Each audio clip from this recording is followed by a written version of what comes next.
तो उसका impact businesses पे आने ही वाला है। तो हमें समझना पड़ेगा कि किस बिजनेस पे कितना इंपैक्ट आएगा और किस तरह का इंपैक्ट आएगा।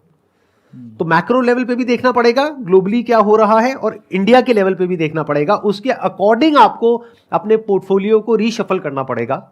तब कह सकते हैं कि आप एक इंफॉर्म डिसीजन ले रहे हो। लेकिन अगर आप श्योर नहीं हो एआई के बारे में कि एआई किन किन बिजनेसेस को डिस्टर्ब करने वाली है, किसका फायदा होने वाला है, किसका नुकसान होने वाला है, तो बेटर ऑप्शन इज कि आप अपने पोर्टफोलियो को डाइवर्सिफाई करिए। जैसे इन्होंने बताया जो तरीका है ब्रेथ, मतलब कि आप म्यूचुअल फंड, इंडेक्स फंड, उसमें पैसा लगाइए, उसमें रिस्क कम है। क्योंकि अगर 50 कंपनी से एक आध बंद भी हो गई तो फर्क नहीं पड़ने वाला। आप आई थिंक ट्रेडिंग भी करते हैं और लॉन्ग टर्म इन्वेस्टिंग भी करते हैं, आप दोनों करते हैं, राइट? बट ट्रेडिंग मेरे को आज तक समझ नहीं आया पर्सनली, क्योंकि मुझे नहीं पता कि उसमें पैसा कमाते कैसे हैं। मतलब do people actually make money? अगर हम हिस्टोरिकली देखें तो if you look at, see, Warren Buffett is a very widely celebrated investor because उनकी स्टोरी बहुत वेल पब्लिश्ड है, सालों से चल रही है। But I think there is another gentleman who is a very famous individual who has made his entire money by way of trading. He's a gentleman called Jim Simmons. उन्होंने सालाना he has compounded his capital at a rate of 66% per annum. And कितने लंबे period के लिए?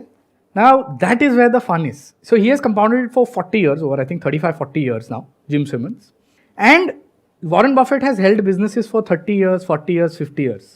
Jim Simmons की average holding period कि वो जब कोई स्टॉक खरीदते हैं या कोई सिक्योरिटी खरीदते हैं, उसकी एवरेज होल्डिंग पीरियड आप गेस करोगे, only 1.5 days. They buy something on Monday morning, they sell it by Tuesday afternoon.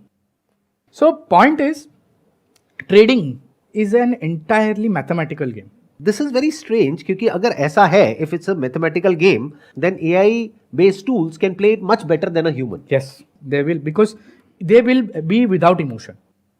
Trading में ना, मैं अक्सर कहता हूँ कि ट्रेडिंग में सक्सेसफुल होने के लिए आपको 3 पहलू पे काम करना पड़े. पहला पहलू है कि आपकी सक्सेस रेट क्या है. You should know that. I think the biggest reason why people don't make money as trader, उनको पता ही नहीं कि भाई मैं कितनी बार सही हूँ, कितनी बार गलत हूँ. सेकेंड पहलू इज कि मेरी स्ट्राइक रेट क्या है जब मैं जीत रहा हूँ. तो if I am successful 60% of the times and I am making 2%, तो that is my strike rate. 2% is my strike rate when I'm winning. And मेरी failure rate क्या है कि if I'm losing 1% is my loss. तो if 40% of the times I'm losing 1%, still this mathematics is favorable because आप 60% of the time 2 टका कमा रहे हो, 40% of the time 1 टका जा रहा है आपका, net you will be profitable. नहीं, लेकिन अगर ये इतना ही आसान है तो जो इतने बड़े बड़े बिजनेसेस हैं उनको क्या जरूरत है इतना सरदर्दी लेने की, इतना हेडेक लेने की, इतना बड़ा बिजनेस एम्पायर खड़ा करने की? 66% इज लाइक ह्यूज. तो if you are saying 66% year on year CAGR, तो दैट इज लाइक ह्यूज. तो आज उनकी वेल्थ कितनी है? He must be what $40-50 billion. But ये हो गई एक case study, and one could be an exception also. But उनके अलावा और ऐसे कितने लोग हैं जिन्होंने बिलियंस ऑफ डॉलर्स कमाए हैं ट्रेडिंग से? He is not the only one. He is the most successful. But you will find lots of cases who've compounded money through trading at 20%, 25%, 30%. And it's not so easy. आपको ऐसा लगता है कि अगर बड़े बड़े बिजनेसमैन हैं, बट ये to get to 60% and 2 in 1, 2% when you are winning and 1% is also a very difficult science. Because you will have to make sure that you have a great pattern recognition system in place. You have unemotional trading systems in place. And I think वो जब सारी चीजें एक साथ आती है, that's when you have a winning system. कितने % लोग हैं जो ट्रेडिंग में पैसा कमाते हैं और कितने हैं जो गंवाते हैं? तकरीबन 2 से 3% लोग हैं जो ट्रेडिंग में कमाते हैं. 95-97% लोग गंवाते हैं. और उसके पीछे रीजन है इमोशंस. इमोशन और उल्टा इक्वेशन. लोग क्या करते हैं, जब जीत रहे तब 1-2 रुपए में काट लेंगे, और जब बेचने का समय आएगा तब 100 का 80, 70, 60, तो ये खड़े रह जाएंगे. तो इनकी इक्वेशन रिवर्स है. एक शेर है, अगर आप अलाउ करें, कि खुशी मिली तो हंस ना सके, गम मिला तो रो ना सके. यही है दस्तूर एक ट्रेडर का, जिसे लिया उसे बेच ना सके, जिसे बेचा उसे ले ना सके.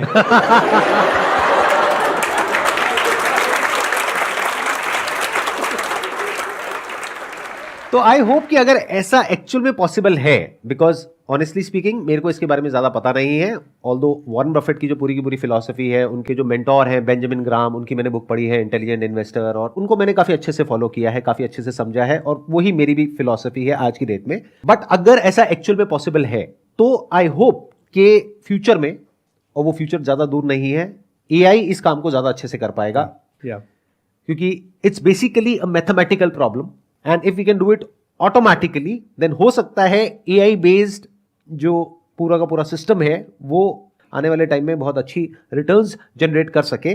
बट बड़ा क्वेश्चन मार्क ये है कि अगर कोई इसको क्रैक कर भी लेगा तो क्या वो पब्लिक तक पहुंचेगा या नहीं पहुंचेगा, ये अपने आप में बहुत बड़ा क्वेश्चन मार्क है, क्योंकि अगर एक्चुअल में किसी ने क्रैक कर लिया तो वो पब्लिक को क्यों बताएगा? एब्सोल्युटली, वो तो खुद ही अपनी रिटर्न्स को जनरेट करता रहेगा, और जो पब्लिक तक पहुंचेगा वो जंग होगा। There is a strong possibility, very strong possibility. In fact आप जो बोल रहे हो, Jim Simons fund is close for the public, he only allows himself and his employees to put in the money. तो एक क्लोज ग्रुप हो गया, close group हो गया।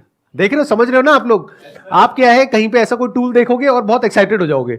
अरे अगर वो टूल एक्चुअल में इतना अच्छा होता तो जिसने वो टूल बनाया वो आपको $10 में क्यों बेचता? वो खुद ही उस $10 को कंपाउंड करके $10 बिलियन बना लेता।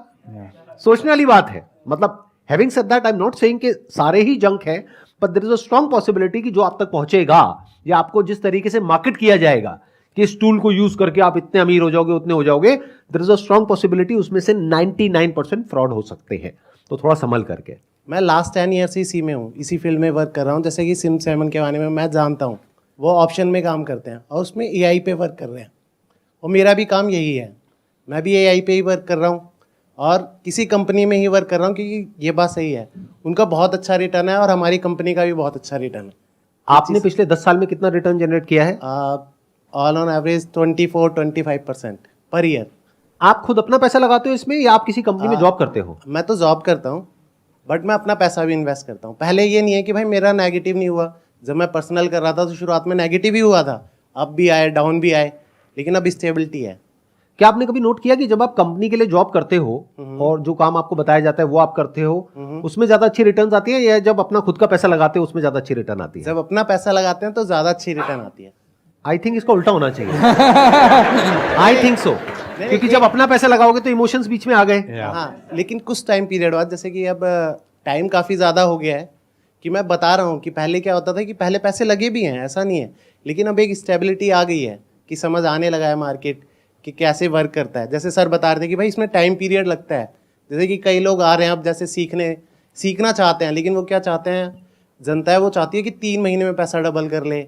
कई लोग आते हैं कि पूछते हैं, जब मेरे को कई जगह मैं अटक जाता हूँ। जैसे कि अभी आया है ब्लॉकचेन, कॉइन्स आए हैं, ये सारी चीज़ें आए हैं। अभी रिसेंटली मुझे पता चला कि एक मेरा फ्रेंड आया, वो बता रहा था कि कह रहा है कि मैंने एक इन्वेस्टमेंट कर रहा हूँ, कर दी है उसने, कर रहा हूँ, ये पूछने आया था। फिर वो कह रहा है कि मेरे को पर मंथ 8% रिटर्न आएगा। मैंने कहा पर मंथ 8% रिटर्न, या ये थोड़ा ज़्यादा, कुछ ज़्यादा नहीं हो रहा? ऐसे में अब वो मेरे से पूछ रहा है मैं इन्वेस्ट करूँ ही नहीं करूँ। मैंने पहले पूछा, भाई क्या आपने इन्वेस्ट कर दिया है? कह रहा हाँ। मैंने कहा पैसे आ रहे हैं? कह रहा हाँ, 3 महीने से आ रहे हैं। अब मैं उसे क्या जवाब दूँ कि भाई ये गलत है, क्योंकि मुझे पता है कि प्रॉपर ही गलत है, वो आपको फ्रॉड कर रहा है, और जनता इसके अंदर बहुत जल्दी कूद रही है, डूब रही है, मतलब अपना नुकसान करने के लिए तैयार है। तो बता दो ना कहाँ पैसा लगा रहा है नहीं, वो? मैं पूछना चाहता हूँ कि वो गलत है। नहीं है क्या, कहाँ पैसा लगा रहा है, पहले ये तो बता दो। ब्लॉकचेन में। मेरा तो फंडा लाइफ में बहुत क्लियर है कि आप जब भी वर्ड सुने कि मैं आपको X नंबर गारंटीड रिटर्न दूंगा, तो आपको गारंटी उससे भागना है। दूसरी बात, जब भी कोई आपको गारंटी नहीं बट इंडिकेटिव रिटर्न भी बता देना कि मैं 5-8 जो भी बना लूँ, तो भी भागो। एंड थर्ड चीज, आप कभी भी 1 भी रुपए का चेक ना काटे जब तक आपको पता नहीं है कि वो पैसे का एंड यूज़ क्या है। जैसे आपने सवाल पूछा, उसमें मेरा असेसमेंट ये था कि एंड पैसा कहाँ जा रहा है किसी को मालूम ही नहीं है। Whether it is going in buying equity of a company, whether it is going in investment of a platform, या कोई आपको सामने क्या मिल रहा है। सी अल्टीमेटली जब आप कोई भी पैसा डालते हो, आप even when you put money in a fix deposit, you get a deposit receipt. When you put money in a stock, you get shares in your demat account. आप म्यूचुअल फंड खरीदोगे, आपको म्यूचुअल फंड यूनिट मिलेगा, you will get some instrument. यहाँ पे मुझे नहीं लग रहा आपको कुछ सामने मिल रहा है। And if you don't get, तो this is a big red flag and run away. in the world of finance, I think very important, don't trust everything you see. In fact, जैसे सर ने बताया कि 99% cases में you should be suspicious कि भाई इसमें कुछ गड़बड़ हो सकती है. सिर्फ 1-2% चीज ऐसी होगी जो या तो बहुत वेल रेगुलेटेड होगी, तो you can actually be trusting, but otherwise you should not trust and you should avoid making all these investments. अच्छा, अगर एक बार को मान लेते हैं कि वो जो उनका फ्रेंड है उनको कुछ क्रिप्टो कॉइन्स मिल रहे हैं, कोई ऐसे कॉइन्स जिसके